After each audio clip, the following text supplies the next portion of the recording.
Hoy vamos a aprender, vamos a empezar una serie de enseñanzas para que nuestra mente, por eso el Señor nos está hablando de eso, para que nuestra mente se abra y sea iluminado, como dijo el apóstol Pablo a la iglesia de Éfeso, los ojos de nuestro entendimiento. Mira, iglesia, cuando nosotros queremos conocer a Dios desde nuestra óptica, desde nuestro sistema de educación, de formación, lo que hemos vivido, no vamos a avanzar mucho en la fe. Nosotros necesitamos abrir nuestro corazón para que nuestros pensamientos sean renovados. Se tiene que producir una renovación. Eso lo hemos estudiado muchas veces. La palabra de Dios dice que se tiene que producir en nosotros algo que se llama una metanoia. Las personas piensan que el arrepentimiento es remordimiento. Confunden la palabra arrepentimiento con remordimiento. La gente piensa que arrepentirse es sentirme mal por algo que yo hice, sentirme incómodo y por ende dejar de hacer unas cositas. Entonces, yo antes iba a la iglesia, antes hacía esto y ya no hago esto. No se trata de eso. Eso quizás puede ser una religiosidad y para usted cambiar cosas igual no necesita ni ir a una iglesia ni conocer a Cristo. Usted puede ir a Alcohólicos Anónimos, personas que tienen problemas de sexo, que también hay esos grupos, personas que tienen diferentes problemas y usted puede ir y cambiar. Como muchas personas dicen, no, pues yo conocí a alguien que le dieron unas enseñanzas, unas instrucciones y cambió. El ser humano sin Dios se pueden producir cambios, es así. Usted va a terapias y allá usted va a un sitio, lo apartan o va a un sitio donde le motiva, se consigue un coach, como lo quiera llamar y usted empieza a cambiar. Pero aquí, y la palabra de Dios no nos está hablando de cambio, nos está hablando de transformación, que eso es más profundo. Nos está hablando de renovación y nos está hablando de arrepentimiento. La palabra arrepentimiento significa cambio de forma de pensar. La palabra arrepentimiento viene de la palabra metanoia, que tiene que ver con mi cambio de forma de pensar. Y hay personas que llevan años congregándose y todavía usted tiene las mismas mañas, las mismas manías, las mismas tonterías. Usted cree la última Coca-Cola del desierto, como dice por ahí, la última empanada de la vitrina, tiene problemas raciales, tiene problemas de racismo, tiene problemas de complejos. Usted todavía está sumergido en su propia cultura, en lo que le enseñaron, cómo lo criaron. Quiere decir que en usted no se ha producido ninguna metanoia.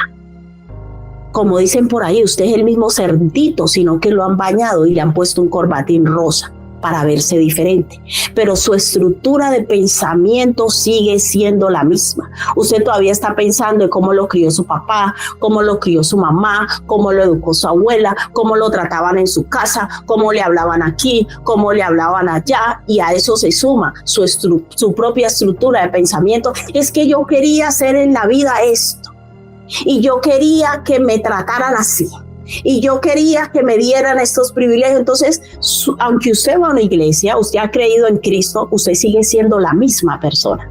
No se ha producido una metanoia, no se ha producido una transformación. Por ende, usted no está en Cristo. Porque el estar en Cristo, el ser cristiano, el ser hijo de Dios, implica que yo entiendo, es el primer paso. Es donde yo entiendo, yo empiezo a asistir a una congregación, pero es nuestro deber decirle a usted la verdad, y la verdad es que Dios lo va a transformar. Dígale al que usted tiene al lado, Dios se va a transformar. No vas a volver a ser el mismo ni la misma. Entonces hay personas que dicen, por eso es que yo no quiero ir allá. Por eso es que a mí no me gusta ir a esas iglesias, porque empiezan a prohibir cosas. Y usted, de que empezó a ir allá, usted empezó a hacer otro normal. La diferencia es que aquí no se prohíbe nada. Nunca, jamás, escúchame bien, jamás Dios te va a prohibir nada. Dios lo que hace es empezar a enseñarnos, a instruirnos y a decirnos cuál es la estructura de pensamiento de Él. Empieza a enseñarnos la estructura de pensamiento del reino de Dios. Y soy yo, escúcheme bien, soy yo de manera voluntaria, sin que nadie me obligue, sin que nadie me presione, sin que nadie me manipule ni me coaccione, que empiezo a entender que las cosas de Dios son mejores que las mías, que la estructura de pensamiento de Dios, la estructura de vida de Dios es mejor que la mía. Y yo permito que en mí se vaya de manera que voluntaria, obligada, manipulada, no, de manera voluntaria. Escuche, apréndase muy bien esa palabra, voluntaria. Dios nunca te va a obligar a nada y nosotros menos.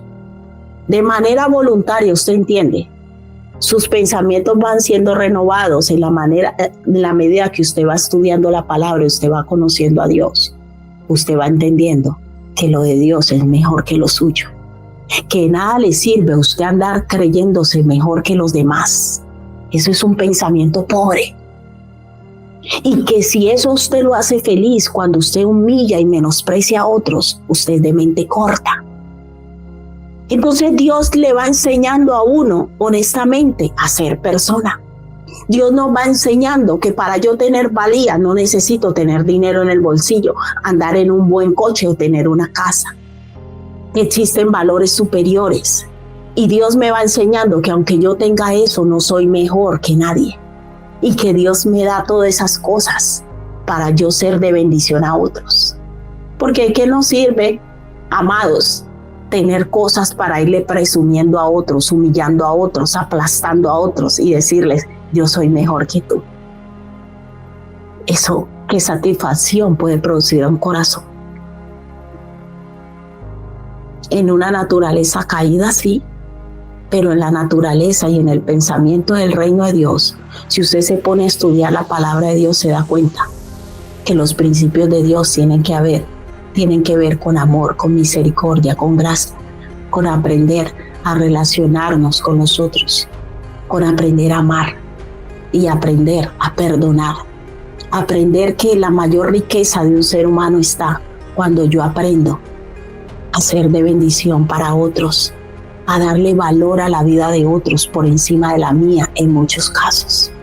Mira, es un sistema de vida totalmente contrario a lo que nosotros hemos conocido hasta ahora.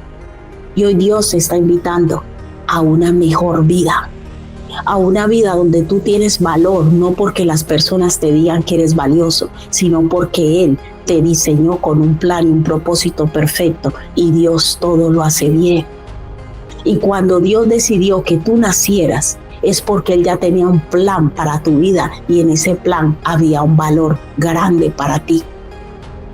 Dios empieza a derribar de nosotros muchos conceptos de vida y en nosotros tiene que haber la disposición voluntaria, vuelvo y repito, de abrir nuestro corazón para que Dios empiece a hacer esa transformación.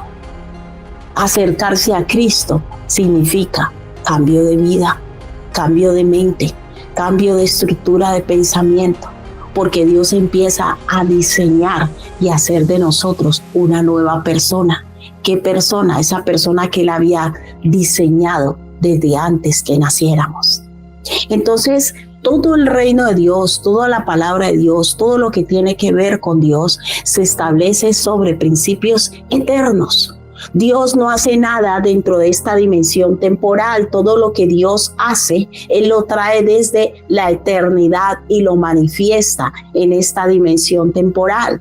Cuando hablamos de dimensión temporal, estamos hablando de lo que nosotros podemos ver y palpar. Entonces el ser humano piensa que solo existe lo que él puede ver y palpar. Por eso se afana por vivir placeres y vivir muchas cosas, poder presumir y mostrarle a otros, porque esa es su dimensión de vida, lo que ve y lo que palpa. Pero Dios es un Dios eterno. Dios habita la eternidad. Y lo que Él hace es manifestar su perfecta voluntad eterna en nuestras vidas. Por eso nos lleva a conocerlo y a que nosotros empecemos a disfrutar de algo que se llama la vida eterna. Pero la vida eterna yo no la disfruto después que me muero. La vida eterna yo la empiezo a disfrutar desde el momento en que empiezo a conocerle a Él. ¿Por qué? ¿Por qué yo empiezo a disfrutar la vida eterna apenas empiezo a conocer a Dios? Porque Él empieza a establecer en mi vida muchos principios eternos. Todo lo que Dios empieza a establecer en nuestra vida desde el momento que le conocemos tiene dimensión eterna, sino que se manifiesta en nuestra dimensión temporal porque estamos en este cuerpo. Pero cuando salgamos de este cuerpo, seamos transformados a otro cuerpo, seguiremos disfrutando de esa misma dimensión eterna.